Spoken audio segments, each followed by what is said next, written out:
मध्य प्रदेश के मऊगंज जिले में हुए दोहरे हत्याकांड के बाद पूरे रीवा संभाग में भारी रोष व्याप्त है। ब्राह्मण समाज में भी आक्रोश देखने को मिला। आपको बता दें कि 18 मार्च को रीवा बंद का ऐलान किया गया था। रीवा बंद के ऐलान के साथ ही भारी तादाद में ब्राह्मण समाज के लोग रीवा की सड़कों पर उमड़ते हुए दिखाई दिए। लेकिन इन सब के बीच में अखिल भारतीय ब्राह्मण समाज के प्रदेशाध्यक्ष पुष्पेंद्र मिश्रा अपनी पूरी टीम के साथ मृतक सनी दुबे के घर पहुंचे और वहां पर परिवार से मुलाकात करके उनका कुशल क्षेम जाना।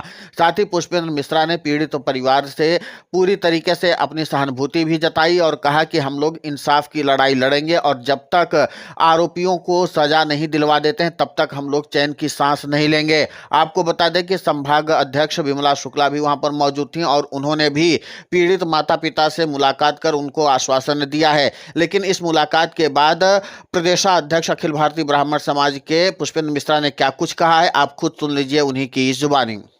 जी के घर हम लोग अखिल भारतीय ब्राह्मण समाज के पदाधिकारी हमारी बहन यहाँ शोक संवेदना व्यक्त करने आए थे। चूँकि आज रीवा बंद का आह्वान किया गया था। रीवा बंद आज सभी व्यापारियों ने, सभी भाई बंधुओं ने हमारा सहयोग किया। इसके पश्चात कमिश्नर को हम लोगों ने ज्ञापन दिया। उस ज्ञापन के मुख्य बिंदु जो थे कि सुप्रीम कोर्ट के रिटायर्ड जज के साथ इस घटना की निष्पक्ष जाँच कराई जाए, जो अपराधी हैं उनके घर को बुलडोजर से तोड़ा जाए, जो हमारे मृतक परिवार के जो मृत हुए हैं उनको 1 करोड़ तथा उनके घर से किसी को, एक व्यक्ति को सरकारी नौकरी दी जाए और तमाम जो घटनाएं घटित हो रही हैं उसमें त्वरित कार्यवाही करें और फास्ट ट्रैक कोर्ट में इसका तुरंत 1-2 महीने के अंदर अंदर निराकरण करें तथा यहाँ के मऊगंज के एसपी और कलेक्टर को तत्काल यहाँ से बर्खास्त करें। ये हमारी मांग थी। इसके पश्चात हम सब यहाँ आए और शोक संवेदना व्यक्त करी है। जैसा कि आप पीछे देख पा रहे होंगे कि ये घटना घटित हुई है जो कि हृदय विदारक घटना है और ये सोच करके रूहें कांप जाती है कि किस प्रकार से इन लोगों ने उस छोटे से बालक को मारा होगा। और बहुत सारी चीज़ें ऐसी आ रही हैं कि आने वाले समय में बहुत सारी ऐसी क्लिपिंग भी आएंगी और हमें ये भी पता चला है कि पुलिस के पास उनकी क्लिप भी है। इन लोगों ने मारते हुए उस लड़के को और वीडियो भी बनाया है। आप समझो और मीडिया के चौथे स्तंभ हो आप लोग और ये बातें पूरे देश में आप लोग प्रचारित और प्रसारित करने की कोशिश करेंगे ताकि समाज में इस तरह की कुरीतियाँ और क्रूरता जो पैदा हो रही है तो इसको दूर किया जाए। और शासन प्रशासन को भी हम निवेदन करेंगे कि इसमें त्वरित कार्यवाही करते हुए और जो आरोपी हैं उनको फांसी की सजा दी। तो सुना आपने पुष्पेंद्र मिश्रा की भाषा में किस तरीके से आक्रोश आपको दिखाई दे रहा है। जाहिर सी बात है कि पीड़ित परिवार से मिलने के बाद और जिस तरीके से उन्होंने अपनी दर्दनाक स्थिति बयान की है और साथ ही पुष्पेंद्र मिश्रा को बताया कि किस तरीके से इस जघन्य अपराध को अंजाम दिया है, तो स्वाभाविक सी बात है कि मानव स्वभाव के अंदर ही इस तरीके का आक्रोश पनप सकता है। पुष्पेंद्र मिश्रा ने पीड़ित परिवार को आश्वासन दिया है कि इस संघर्ष में वो अकेले नहीं हैं, हम सब लोग मिल करके उनकी लड़ाई लड़ेंगे और ब्राह्मण समाज पूरी तरीके से मजबूती से खड़ा हुआ है और आपके इस लड़ाई में पूरी भागीदारी निभाएगा।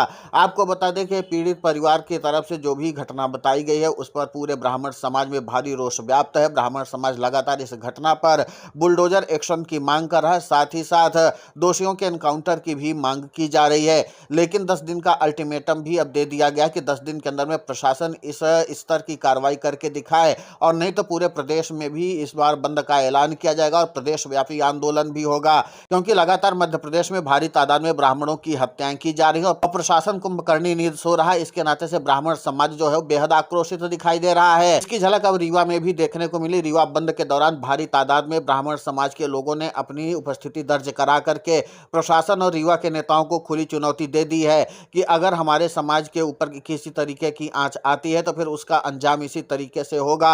हम लोग व्यापक विरोध प्रदर्शन करेंगे और सरकार की कुर्सी भी हिला सकते हैं। अब देखना यह होगा कि जिस तरीके से पीड़ित परिवार ने न्याय की गुहार लगाई है और जिस तरीके से अखिल भारतीय ब्राह्मण समाज के प्रदेशाध्यक्ष पुष्पेंद्र मिश्रा ने व्यापकता के साथ पीड़ित परिवार से न सिर्फ सहानुभूति जताई है बल्कि उनकी लड़ाई लड़ने का भी आश्वासन दे दिया है। अब ऐसे में देखना दिलचस्प होगा कि रीवा के जो ब्राह्मण नेता है उनके तरफ से क्या एक्शन लिया जाता है, क्योंकि अभी तक रीवा के ब्राह्मण नेताओं के तरफ से साधी गई चुप्पी के नाते से भी ब्राह्मण समाज में भारी रोष व्याप्त है। उनका यही एक सवाल है कि क्या हम लोगों की लड़ाई के लिए ब्राह्मण समाज के अलग से नेता आएंगे, इन्हीं नेताओं को हमने मत मतदान देकर के बड़े बड़े पद सौंप दिए हैं, उप मुख्यमंत्री बनाया है, पूर्व विधानसभा अध्यक्ष हैं, सांसद हैं, हमारे कई विधायक हैं, लेकिन उन्होंने ब्राह्मणों के हक के बारे में एक बार भी बात नहीं की है। अब देखना होगा कि इन व्यापक आंदोलन के बाद क्या रीवा के ब्राह्मण नेता भी जमीन पर उतर करके पीड़ित परिवार की मदद के लिए आगे आते हैं या नहीं।